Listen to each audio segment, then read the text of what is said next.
It is 6 o'clock in the evening on Sunday, June 18th, 1815.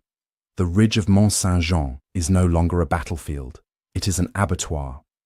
For nearly 8 hours, two of the greatest armies ever assembled have torn each other to pieces in a space of barely 3 square miles. The world has been reduced to a thick, acrid and choking fog. It is the smoke of black powder, a dense sulphurous pall so heavy that visibility drops to less than 50 yards, clinging to the ground in the damp, humid air. The setting sun, somewhere behind this man-made gloom, casts only a sickly, bruised light upon the scene. The ground itself is a treacherous soup. The torrential rains of the previous night have turned the rich Belgian soil into a deep, thick, clinging mud. It is a morass churned by the boots of 100,000 men, the hooves of 20,000 horses, and the wheels of hundreds of artillery pieces.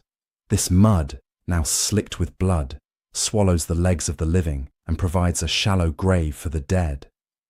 And through the smoke, the sound, an incessant, deafening roar. It is not the crack of individual muskets, but the ripping, tearing crash of massed volleys. Above it all is the percussion of the cannons, a booming thunder so violent it is felt in the chest as much as it is heard by the ears. In the centre of this chaos, a vital anchor point for the Allied line has just been extinguished. The farmhouse of La Haye-Sainte, a stone-walled complex that has been the linchpin of the Duke of Wellington's defence, has finally fallen. Its defenders, the brave men of the King's German Legion, have fought to the last cartridge. Now they are dead, captured, or in retreat. The French, in a brutal, decisive surge, have taken the strong point. This is not merely a tactical loss, it is a catastrophe. A gaping hole has been punched in the very heart of the Allied army. The Duke of Wellington, watching from his command post beneath a great elm tree on the ridge, sees it all. His line, stretched perilously thin across 3 miles, is now critically, mortally vulnerable. Napoleon, the master of artillery, wastes not a second. He orders his gunners forward. French horse artillery teams gallop up the slope, manhandling their cannons onto the high ground beside the captured farmhouse. They unlimber their guns, swinging the trails around. They are now at point-blank range of the Allied infantry battalions, less than 300 yards away. They do not fire solid shot. They do not fire explosive shells. They fire canister. A canister shot is a simple, brutal weapon. A tin can packed with musket balls, which turns a 6 or 9 pounder cannon into a giant, devastating shotgun. With every blast, a spray of lead rips through the air, flaying the Allied lines.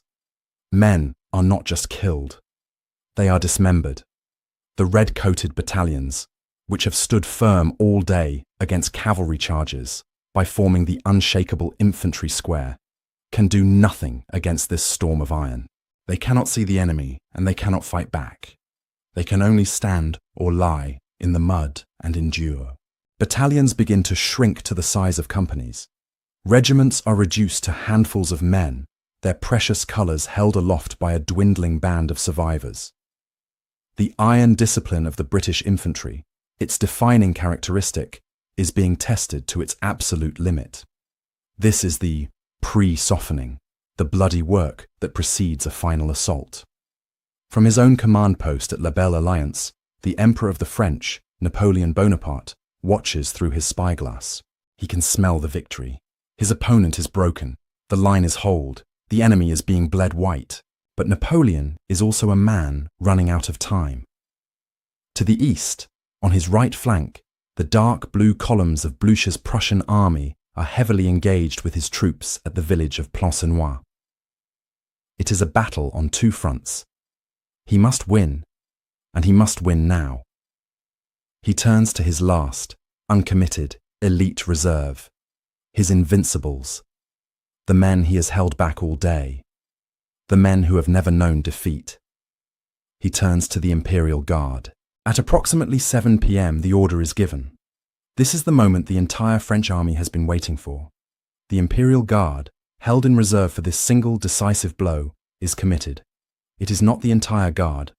Napoleon, ever cautious, holds back several battalions of his cherished Old Guard as a final bodyguard. The force selected for the assault is the Middle Guard, 5 battalions strong, drawn from the 3rd and 4th Chasseurs and the 3rd and 4th Grenadiers. This is an elite strike force of approximately 4,000 to 5,000 veteran soldiers, the hard-bitten core of the Armée du Nord. To be a soldier in this company is to be the most feared infantryman in Europe.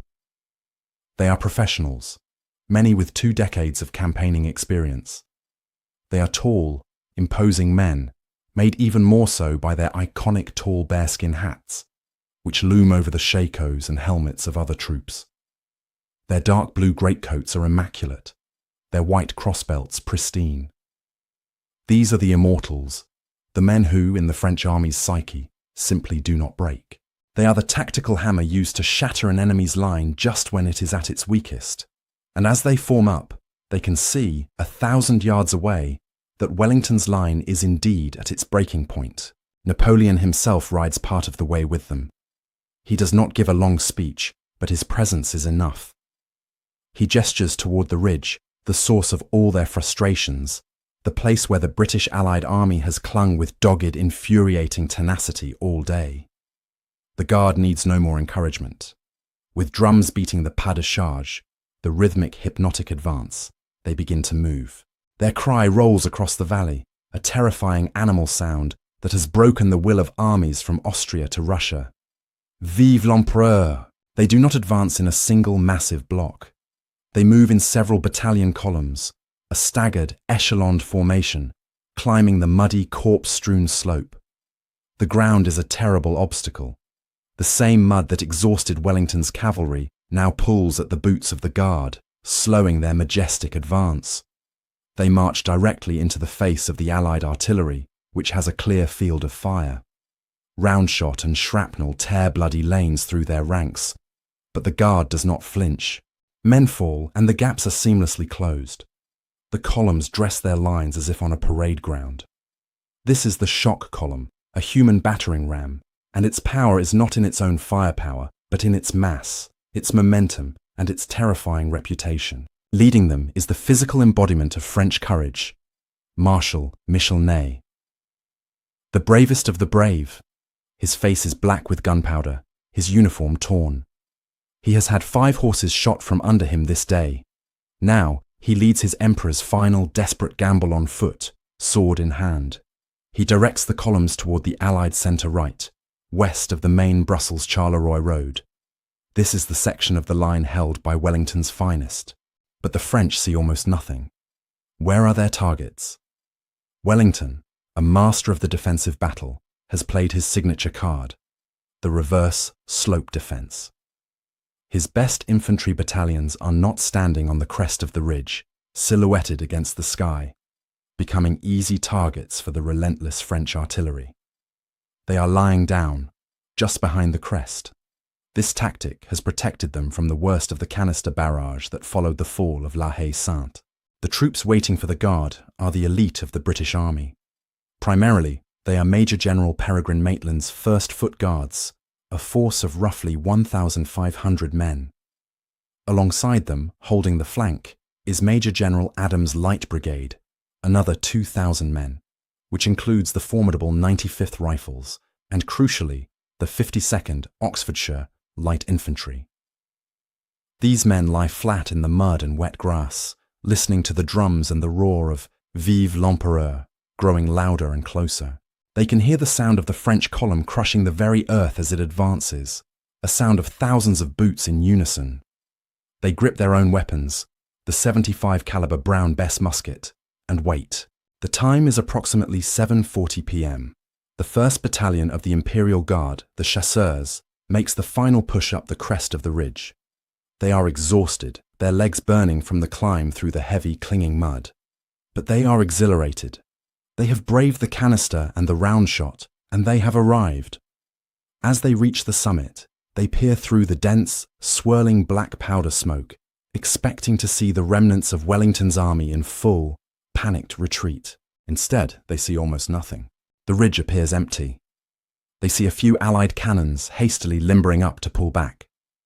They see a small group of mounted officers, silhouetted against the dim sky. One of those officers is the Duke of Wellington himself, calmly observing the culmination of his enemy's final desperate attack. The French commanders, seeing this apparent void, believe they have done it. They have broken the Allied line. A cry of victory rises from the head of the column. They have smashed the centre, just as Napoleon planned.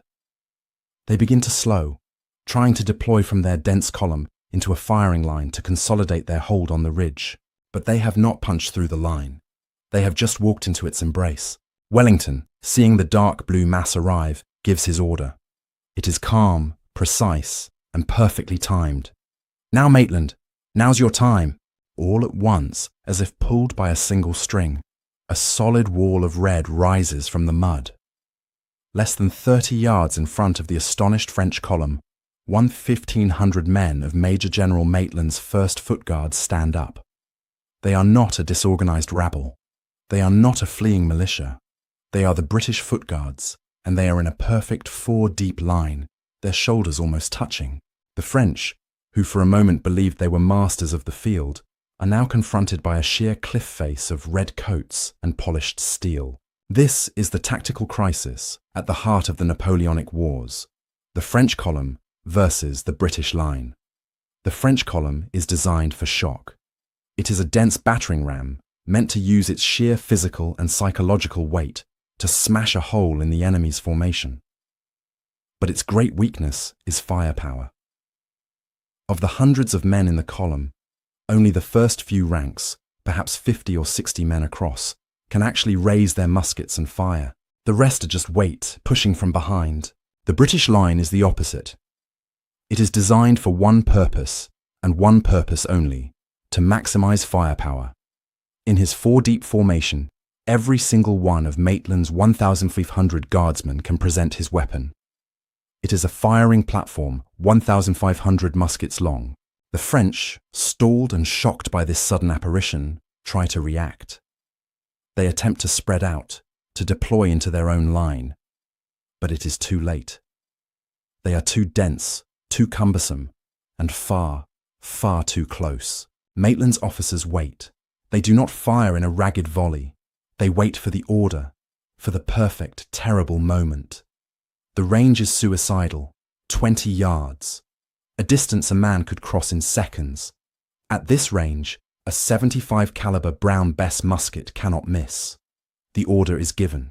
The 1st Foot Guards fire as one. A single cataclysmic crash rips the air.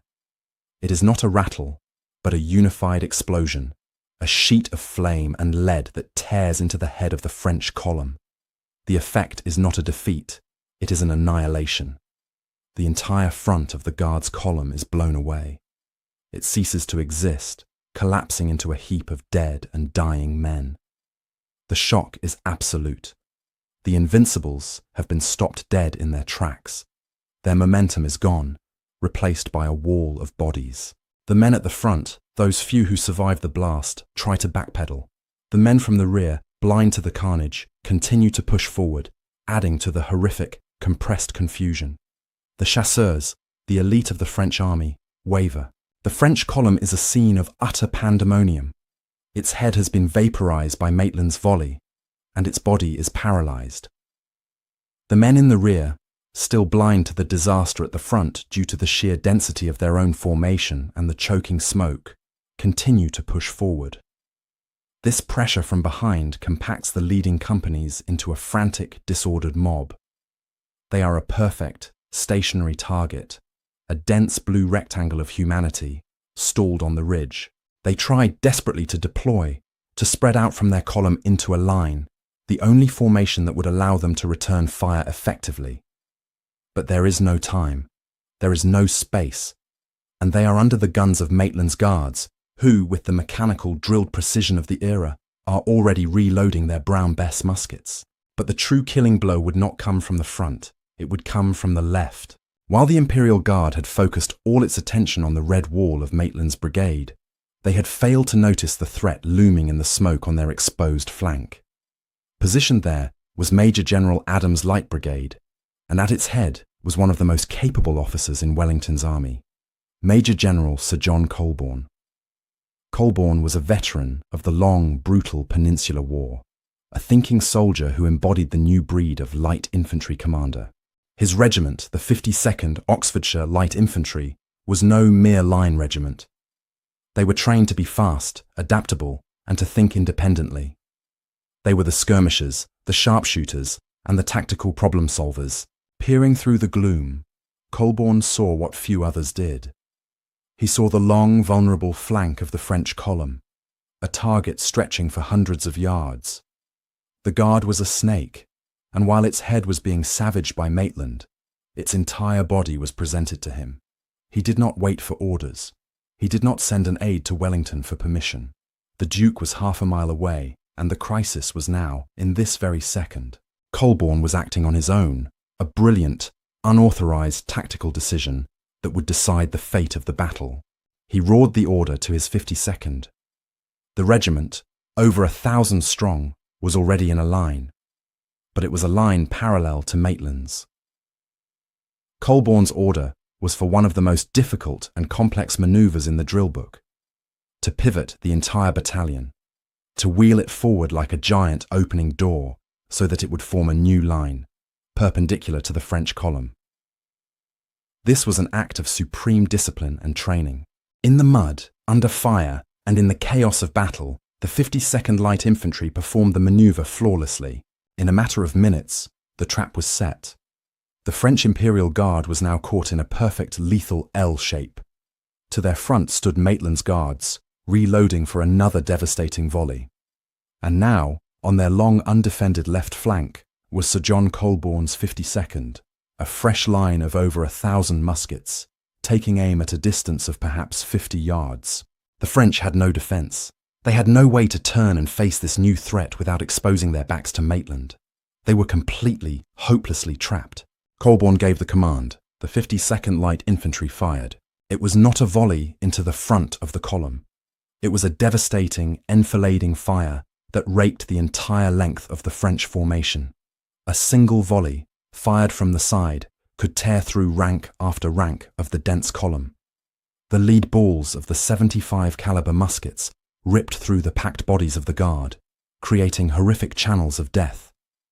Men who were not even at the front of the battle, who were standing deep within the column, were suddenly scythed down. The effect was geometrically catastrophic. Every shot fired by the 52nd had the potential to hit 2, 3, or even 4 men. The Guard's greatest strength, its mass and density, had become its most fatal weakness. The time is 7:50 p.m. The climax of the Napoleonic Wars has arrived, not with a heroic cavalry charge, but in a muddy, smoke-choked killing field defined by pure, unadulterated firepower. The Imperial Guard, the most feared infantry in the world, is no longer a fighting formation. It is a slaughterhouse. Caught in the lethal L-shaped crossfire, the French column dissolves. This is not a tactical withdrawal. It is a chaotic, primal disintegration. The volleys from Maitland's guards to their front and Colborne's 52nd to their flank are relentless. The British infantry, products of a drill system that prized rate of fire above all, are reloading and firing with mechanical speed. They have become a machine for processing death. Inside the French column, there is no command. There is no control. There is only death and terror. The men in the centre and rear, who had been pushing forward just moments before, are now desperately trying to escape. They are crushed by their comrades, trampled into the mud, and shot in the back. The bearskin hats, once a symbol of terror, now make them conspicuous targets in the gloom. Officers, including the heroic Marshal Ney, are seen trying to rally the men, their voices lost in the cacophony. Ney, his sword broken, beats men with the flat of his blade, screaming at them to stand. But it is useless. The formation has been broken, and with it, the will of the soldiers. Then the unthinkable happens. For the first time in its illustrious history, the Imperial Guard breaks. The men who defined an era of warfare, the victors of 100 fields, turn their backs to the enemy. They run. It starts as a trickle, then a flood. Veterans, covered in medals and scars, throw down their Charleville muskets and scramble, slide, and claw their way back down the muddy slope they had so majestically climbed. They flee past the subsequent guard battalions, the ones still advancing in echelon, and their panic is infectious. These too see the Invincibles in full retreat, and are instantly consumed by the same terror. The entire assault, Napoleon's last great throw of the dice, has failed. The psychological impact of this single moment cannot be overstated. All across the 3-mile front, the entire French army had stopped to watch.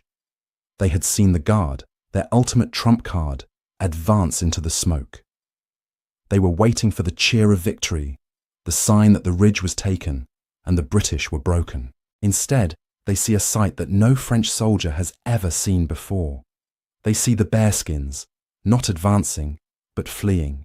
They see them pouring back down the ridge in a disorganized rabble, and a cry, one born of pure disbelief and existential dread, spreads like wildfire through the French ranks. It passes from corps to corps, from man to man, faster than any order. La garde recule! The Guard retreats! It is a death sentence for the army's morale. If the Guard, the immortals, have been defeated, what hope is there for anyone else? The psychological linchpin holding the French army together for 8 hours of brutal combat has just been pulled. The army, which was on the verge of victory just 30 minutes prior, now collapses in on itself. From his position on the crest, the Duke of Wellington, who has spent the day patiently, coolly managing one crisis after another, sees it. He sees the Guard break. He sees the blue tide, which had lapped at his feet all day, finally begin to recede. He recognizes the moment. This is not a time for defense. This is the time for attack. He rides his horse, Copenhagen, to the very edge of the ridge, clearly visible against the last light. He raises his bicorn hat high in the air, the prearranged signal. It is the order for a general advance. All along the battered, bloodied and exhausted Allied line, the command rings out. From Maitland's Guards, who now leap forward with their bayonets. From Colborne's 52nd, who pivot back to face the main French line. From the battered squares of the 95th Rifles, from the Brunswickers and the Nassau troops. The men who had been lying in the mud, enduring a hellish bombardment, rise as one. A great hurrah erupts, a sound of fury and relief. The red line surges forward, a wave of bayonets that sweeps down the slope, turning the French retreat into a catastrophic rout. The battle was not yet over, but the war was. The French army, as a coherent fighting force, ceased to exist at 7:51 p.m. What followed was a rout. The general advance ordered by Wellington was not an attack on an enemy line. It was the pursuit of a terrified mob. The red-coated infantry, who had spent 8 hours on the defensive, now surged forward with the bayonet. The glint of thousands of polished steel bayonets, seen through the acrid sulphurous smoke, was the last thing many of the retreating French soldiers ever saw. But what truly happened in those crucial 10 minutes on the ridge? What was the secret to this catastrophic, sudden reversal? It was not magic. It was mathematics. It was the brutal, bloody geometry of firepower, the culmination of a tactical debate that had raged for a century. The column versus the line. The French Imperial Guard advanced in a column of attack. This formation was the heart of Napoleonic doctrine. It was a human battering ram, designed to use its mass, its depth, and its psychological shock to punch a hole through the enemy. It was a formation that screamed intimidation, a dense rectangle of bearskin hats, a moving fortress of men. But its strength was also its greatest flaw. It was a formation built on faith in momentum, not on firepower. Of the 5,000 men in those attacking columns, only the first few ranks, perhaps 200 men in total, could ever bring their Charleville muskets to bear. The other 4,800 were, in effect, passengers, their job simply to add weight and push. Against this, the British deployed the thin red line. The phrase itself was an anachronism, not to be coined for another 4 decades. But the tactic was very real. It was the British Army's defining doctrine. Wellington's infantry were deployed in a line, often just 2 ranks deep, though Maitland's guards stood 4 deep. This formation looked weak. It was brittle, had no weight, and was terrifyingly vulnerable to cavalry, which is why the army had spent much of the day in squares. But against infantry, the line was the single most deadly formation ever devised. Its secret was simple. It maximized firepower. Every single soldier in a 2-rank line could present his musket to the enemy. When Maitland's 1,500 guardsmen stood up, they did not present a front of 50 men. They presented a front of 1,500 muskets. This was the crash of the volley, a sound described by witnesses as being like sailcloth being ripped on a massive scale. It was a wall of lead. This was a victory of discipline. The British soldier, often recruited from the lowest rungs of society, was hammered on the parade ground into a living weapon. He was drilled relentlessly, not in marksmanship. The 75 caliber Brown Bess musket was a smoothbore, inaccurate weapon, functionally similar to the French Charleville. He was drilled in speed. He was drilled to load and fire, in perfect unison, 3 or 4 times a minute. He was drilled to stand in the mud, to endure canister, to watch his friends die beside him, and not to break. He was drilled to perform complex maneuvers under fire. This was the genius of Sir John Colborne. His unauthorized wheel of the 52nd Light Infantry was a maneuver of incredible complexity, one that could have dissolved a lesser regiment into a panicked mob. But the 52nd performed it perfectly, pivoting 1,000 men to strike the Guard in its exposed flank. The Guard, therefore, was not beaten by heroes. It was beaten by a system. It was a shock weapon that for the first time had met an infantry force that would not be shocked. It had run headlong into a machine designed to kill at scale. The dense column, meant to break the line, had instead presented itself as a perfect, massive, unmissable target. The line's firepower simply and clinically annihilated it. The victory on the ridge was not a victory of technology. It was a victory of men. It was a triumph of a brutal, relentless, and unyielding training system.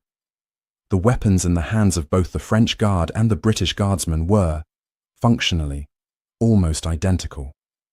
They were products of the same 18th century military philosophy, the smoothbore flintlock musket. The British soldier wielded the Brown Bess, specifically the Shortland pattern. It was a heavy, durable, and simple weapon, a 75 caliber beast that fired a massive lead ball.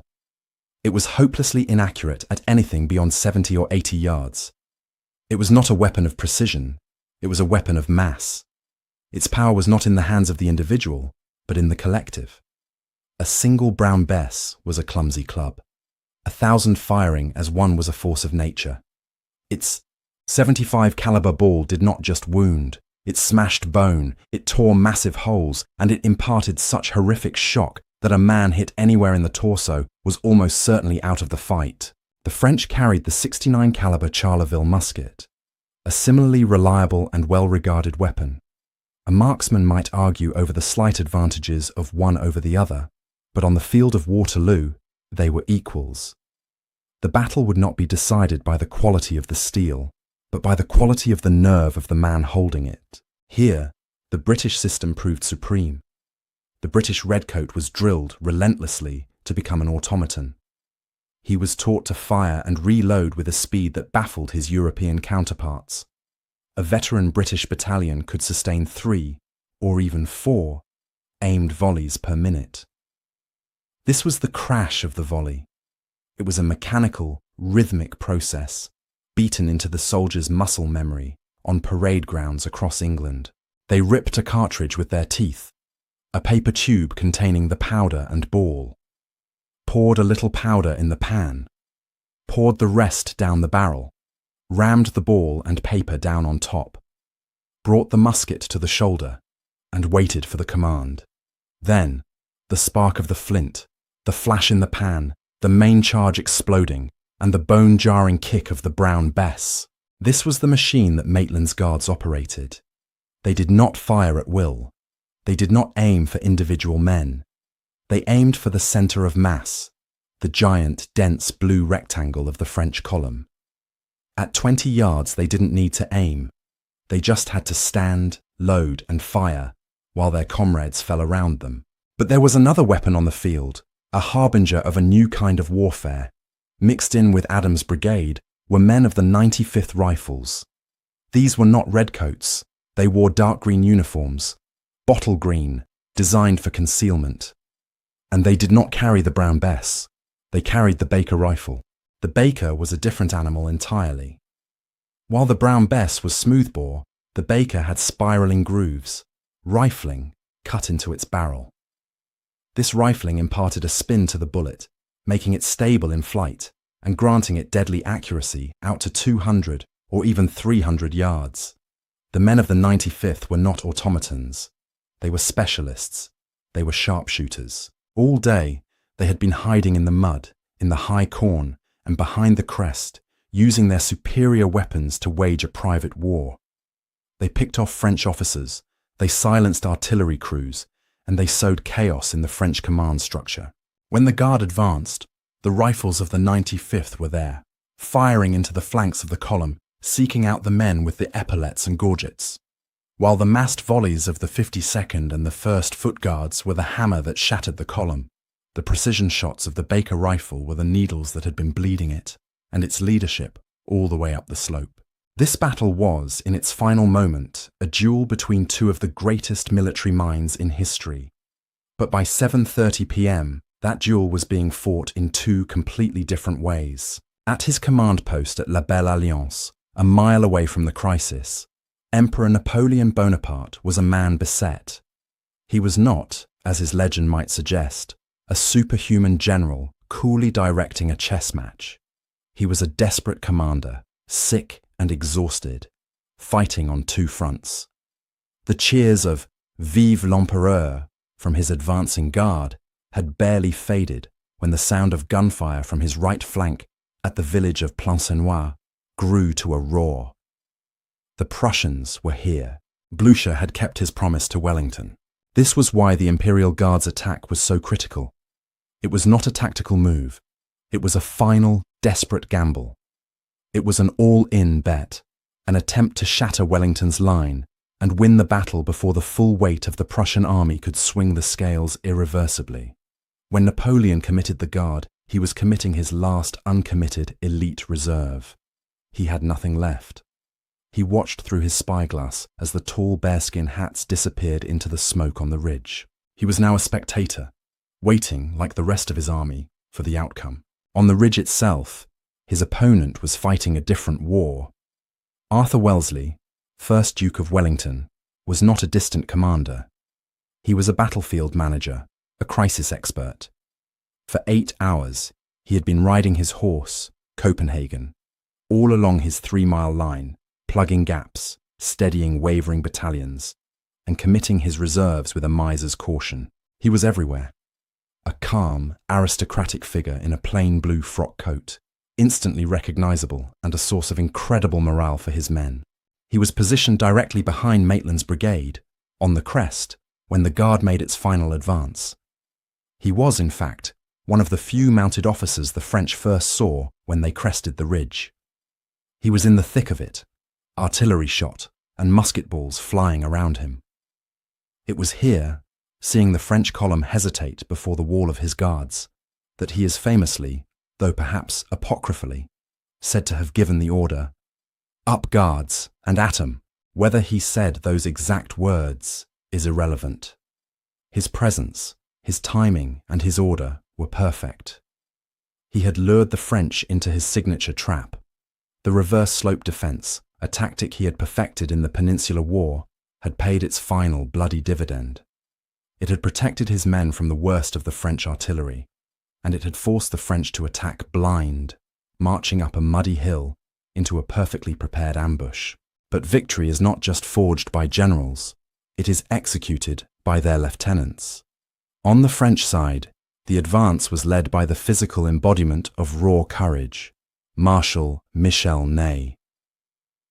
The bravest of the brave, his uniform was in tatters, his face a black mask of gunpowder. He was on his 5th horse of the day, and when that was shot, he continued on foot, sword in hand, leading the guard into the fire.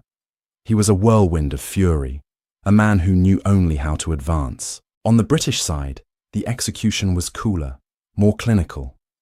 It was Major General Peregrine Maitland who had the discipline to keep his 1,500 men lying flat in the mud until the perfect moment, then raise them as one to deliver a volley of such singular, devastating power that it stopped the Invincibles in their tracks. And it was Major General Sir John Colborne, the brilliant tactician, who, in the critical moment, did not wait for Wellington. He saw the flank, he saw the opportunity, and he took it. His unauthorized wheel of the 52nd Light Infantry was an act of tactical genius, the maneuver that turned a repulse into an annihilation. As the guard broke, the world for those on the ridge was reduced to a primal, sensory hell. The sun had almost completely set, and the battlefield was plunged into a deep, sulphurous twilight. This was the fog of war made literal. The air, thick and humid, held the black powder smoke from hundreds of thousands of musket discharges and hundreds of cannons in a low, choking blanket. Visibility was almost non-existent, a world of shadows and monstrous shapes looming out of the acrid gloom. The smell was overwhelming, a physical presence that gagged the men. It was the sharp, rotten egg stench of sulphur from the gunpowder, an acrid perfume that coated the back of the throat. It was mixed with the smell of churned earth, the sweat of thousands of terrified, exhausted men, and the hot, coppery reek of blood, which now lay in pools in the thick mud, and the sound, the incessant, deafening roar of the battle, which had thundered for 8 hours, had now changed its character. The rhythmic percussion of the French artillery had quieted, replaced by the frenzied, crashing volleys of the British infantry. This was a sound witnesses described as being like a giant sailcloth being ripped, a sharp, tearing sound that spoke of disciplined, rapid, secreted death. This was the sound of Maitland's and Colborne's men, loading and firing with a mechanical, furious rhythm. This wall of sound was punctuated by the human voice. The great rolling cry of "Vive l'Empereur," which had been the soundtrack to French victory for a decade, had died. It was replaced by screams. Not shouts, but high-pitched, desperate screams of pain and terror. And against this, a new sound rose, a guttural, animal roar from the Allied line. The hurrah of the British infantry, a sound of relief, of fury, and of victory, as Wellington's entire line surged forward in the general advance. But the most defining element of this final climax was the mud. The torrential rain of the previous night had turned the field into a quagmire. This was not just a detail, it was a decisive tactical factor. The Imperial Guard, in their heavy bearskin hats and greatcoats, had to physically claw their way up this slope. Their advance was not a proud march. It was an exhausting, leg-burning slog through a viscous paste that pulled at their boots and threatened to suck them down. They arrived at the crest not fresh but spent. Now, this same mud became their enemy in retreat. As they turned to flee, they slipped, fell, and scrambled on all fours. The slope became a slide of death. Men were trampled into this slurry, their faces pressed into the mud by the panicked boots of their own comrades. The British, advancing down the slope, had gravity on their side. The French were fighting a losing battle against both the enemy and the earth itself. In this chaos, the visuals were fleeting, nightmarish. The tall bearskin hats, once so intimidating, were now just dark shapes bobbing in the smoke, targets for the relentlessly firing British. The glint of steel was everywhere, not the bayonets of the French, but the thousands of British bayonets, now brought down from the charge position, a forest of steel points surging forward in the gloom. The red coats of Maitland's guards, which had formed a static, disciplined line, were now a surging, running tide, a red wave that was washing the blue from the ridge. This was the complete sensory experience of a dying empire. It was not a grand, heroic tableau. It was a confused, terrifying, and overwhelming crush of sound, smell, and panicked violence, fought in the dark, in the mud, and in a cloud of poisoned smoke. As Wellington's general advance swept down the slope of Mont Saint-Jean, the French army dissolved. This was no longer a battle, it was a mass flight. The cry of La Garde recule had broken the army's spine, and now the sight of their elite, their invincibles, scrambling in a panic was the last signal they needed. Battalions that had held their ground for 8 hours, enduring artillery and cavalry, now broke and ran. The British infantry, led by the 52nd Light Infantry and Maitland's Guards, were at the forefront of this pursuit. Their discipline, which had held them in a static line, now propelled them forward in a relentless, ordered wave. Sir John Colborne's 52nd, in particular, was a terrifying sight. Having just shattered the Guards' flank, they did not stop. They wheeled back into a line facing the main French army and advanced, firing controlled volleys into the disintegrating masses. They were a living, moving firing line, a red machine that methodically chewed up the fleeing French. The entire 3-mile-wide valley, the ground between the two ridges, became a scene of unimaginable chaos. Tens of thousands of French soldiers, their cohesion gone, streamed to the rear, all funneling toward the single bottleneck of the road through Genappe. They threw down their muskets, their cartridge boxes, anything that would slow them down. Dragoons and cuirassiers, their horses exhausted, were caught up in the same tide of humanity, their steel breastplates rendered useless. But Napoleon had one last card to play. He had not, in fact, committed his entire guard. He had held back several battalions of his most treasured, most senior veterans, the Old Guard. These were the grognards, the grumblers, the men who had been with him from the beginning. They were his final bodyguard. As the torrent of the retreating army, including their own comrades from the Middle Guard, streamed past them at La Belle Alliance, these battalions formed square. These were the last men to stand. They were islands of discipline in an ocean of panic. They were not attacking. They were a rearguard, a final defiant gesture of an empire's death. They formed several squares to cover their emperor's escape, their bayonets presented to a world that was collapsing around them. But the Allied advance was too powerful. The squares of the Old Guard were quickly surrounded, swarmed by British, and by now, Prussian cavalry and infantry. They were blasted with canister at point-blank range, but they refused to surrender. These were the men who, when called upon to lay down their arms, are said to have given their famous, defiant reply. They would die, but they would not break. Their sacrifice was, in the end, futile. They were not a tactical force, they were a symbol, and they were swept away in the rout like all the others. The 52nd Light Infantry, relentless, marched straight for La Belle Alliance, Napoleon's own headquarters, and by 8 p.m. they had captured it. The Emperor himself was gone, having fled in his carriage just moments before. The Battle of Waterloo was over. The pursuit was just beginning. The Prussians, who had been heavily engaged at Plancenoit, now emerged onto the main battlefield, their men fresh and burning for revenge. Wellington, his own troops exhausted, met Marshal Blucher on the road.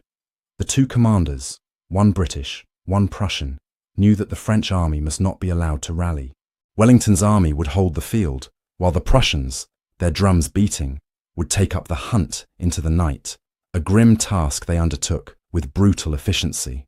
The repulse of the Imperial Guard was not an accident. It was the logical, brutal, and inevitable outcome of a clash between two opposing philosophies of war. It was a 10-minute engagement that provided a definitive, bloody answer to the greatest tactical question of the age. And in that answer, one system was proved superior, and an empire was ended. The French system was built on shock. The colonne d'attaque was a psychological weapon as much as a physical one. It was designed to intimidate, to appear as an unstoppable mass, a rolling juggernaut of bearskin hats and bayonets, driven forward by the hypnotic beat of the pas de charge and the terrifying cry of Vive l'Empereur. For a decade, this had been enough. Armies across Europe, Austrian, Prussian, Russian, had seen this monster emerging from the smoke, and their lines had wavered, broken, and fled before it ever made contact. But at Waterloo, the column met an army that did not break. It met the British infantry. And when the British line did not break, the column's fatal flaw was exposed. It was a formation that could not fight. Of the thousands of men in Ney's attacking columns, only the first few ranks, a mere sliver of its total strength, could actually fire their muskets. The rest were a compressed, dense, and helpless crowd, their only function to add weight to a charge that had already been stopped dead in its tracks. The British system was built on the opposite philosophy: firepower. The thin red line, whether 2 or 4 ranks deep, was a doctrine that staked everything on discipline and rate of fire. It was a formation designed to ensure that every single soldier could present his .75 caliber Brown Bess musket to the enemy. It was a living firing platform. When Maitland's 1,500 guards stood up, they presented a front of 1,500 muskets, not the 60-man front of the French column. The mathematics were unforgiving. It was 1,500 guns against 60. This system was amplified by the genius of the Duke of Wellington. His reverse slope defence was the anvil upon which the French hammer was broken. By placing Maitland's men just behind the crest of the ridge, he had made them invisible. More importantly, he had protected them from the horrific canister barrage that had been unleashed from the captured farmhouse of La Haye-Sainte. The Guard, therefore, was not attacking a battered, demoralised, and thinned-out line. They were, without knowing it, attacking a fresh, fully manned, and perfectly positioned brigade of elite infantry. The French had to march up a long, muddy, corpse-strewn hill, under artillery fire, into a total unknown. The British had only to lie in the wet grass, listen, wait, and then, at the last possible second, stand up and fire a single catastrophic volley. It was a perfect, pre-planned ambush. And then, there was the human element. The final act was not directed by Wellington, but by his subordinates. The victory belonged to men like Major General Peregrine Maitland, who had the iron-willed discipline to hold his fire, to let the Invincibles walk to within 20 yards of his men before giving the order. But it belonged above all to Sir John Colborne. Colborne's unauthorised wheel of the 52nd Light Infantry was the true killer. It was an act of tactical brilliance, a complex parade ground manoeuvre executed flawlessly in the mud, smoke, and chaos of the climax. This single move, which caught the Guard in its exposed flank, was what turned a repulse into an annihilation. It created the L of death, the crossfire from which there was no escape. It was the ultimate expression of the British light infantry doctrine, a combination of disciplined manoeuvre and independent aggressive command. The French, stalled, confused, and unable to deploy, were simply erased by this geometric application of firepower. The end did not come with a treaty. It did not come with a formal surrender on a polished table. The Napoleonic Empire, an idea that had set the world on fire for a generation and cost millions of lives, ended in the Belgian mud at 7:50 p.m. It was not felled by a coalition of kings, but by a volley of lead fired by 1,500 guardsmen, and a flanking manoeuvre by 1,000 light infantrymen. The repulse of the Imperial Guard was more than a tactical defeat. It was a psychological event horizon. The Guard was not just a unit, it was the symbol of Napoleon's genius. It was the invincible arm, the men who had marched victorious through Vienna, Berlin, and Moscow. Their bearskin hats were the very icon of French gloire. When they broke and ran, they were not just men fleeing a battle, they were a legend dying. The cry of "La Garde recule" was the admission that the spell was broken, that the emperor was, after all, just a man, and that his army could be defeated. The victory, and the world that followed, was forged by the men on that ridge. It was a victory for the Duke of Wellington, whose entire career was a validation of the thin red line. He was the master of the defensive battle, the general who, with his infamous army, had proven that the disciplined firepower of a British line, when properly positioned, was the antidote to the French column's shock. His reverse slope defence was a tactic of patience, of trust in his men, a willingness to absorb punishment and wait for the perfect moment to strike. That moment came at 7:41 p.m., and he did not miss it. It was a victory for the British infantryman, the redcoat. Often dismissed by Napoleon as rabble, he was, in fact, the most professional, most disciplined, and most resilient soldier in Europe. He was not a patriot, fighting for an ideal of liberté. He was a product of a harsh, uncompromising system, a man drilled to the point of inhumanity, who was taught to fear his officers more than the enemy. He was taught to stand, to load, and to fire 3 times a minute, until the man in front of him was dead, or he was. His great strength was not élan, it was his obstinacy. He would stand in the mud and die before he took a step backward. It was this quality, this sheer, bloody-minded refusal to break, that had won the Peninsular War and had now won the world. And it was a victory for a new kind of soldier, personified by Sir John Colborne and his 52nd Light Infantry. These were not the rigid automatons of the line. They were the thinking soldiers, the men in green jackets, and the light infantry who moved fast, who thought independently, and who could execute complex maneuvers in the heat of combat. Colborne's unauthorized, brilliant flank attack was the sign of a new age, a fusion of line discipline with skirmishing intelligence. When the sun rose on June 19, 1815, it rose on a new world. The field was a ruin, a carpet of dead and dying men. But the emperor was in flight, his army scattered. The age of revolutions that had begun in Paris was over. The British Empire, its naval supremacy long established at Trafalgar, had now, with its thin red line, proven its military supremacy on land. It had broken Napoleon's guard, and with it, broken the French dominance of Europe. The 19th century, the Pax Britannica, the age of the redcoat as a global power, had begun not in a palace, but on a muddy, bloody ridge in Belgium. Thanks for watching. If you found this story fascinating, please hit the like button, subscribe for more, and share your thoughts in the comments. We'll see you in the next video.